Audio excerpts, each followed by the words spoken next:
পাল্টা চালে রুডিকে জিম্মি করে বিয়ের আসরেই ওই জীবিত কুমারকে হাজির করলো দীপা। হ্যাঁ বন্ধুরা, আমরা এমনটাই দেখতে পাবো অনুরাগের ছোঁয়া ধারাবাহিকের আগামী পর্বগুলোতে। সেনগুপ্ত বাড়িতে তোড়জোড় শুরু হয়ে যায় কৃষ্ণ আর রূপার বিয়ের জন্য।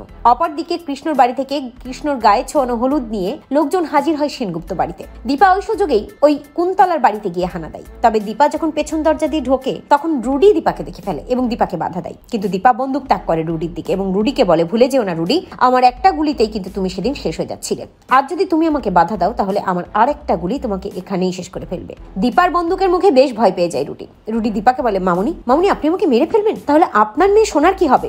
দীপা রুডিকে বলে, সেটা আমি বুঝে নেব, তোমাকে ভাবতে হবে না, আমার মেয়ে সোনার কি হবে। রুডি বেশ ভয় পেয়ে দীপাকে বলে, মামুনি আমি আপনার সব কথা শুনবো, আপনি আমার দিকে গুলি করবেন না। কিন্তু দীপা রুডির মাথায় বন্দুক ঠেকিয়ে বলে, ঠিক আছে, তাহলে তোমাদের গুরুদেবকে নিচে ডাকো।